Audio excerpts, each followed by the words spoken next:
กันไอ้ทุ่ง ตัดเทียนกัน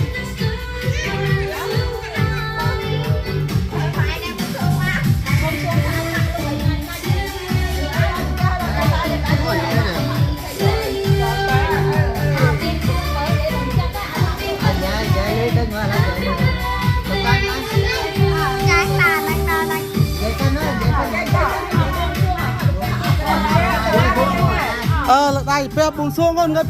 choang pin nữa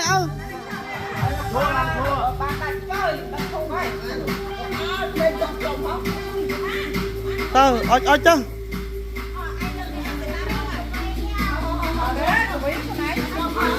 mai lợn ở tích nằm thọt là bùng xuông hơn không ban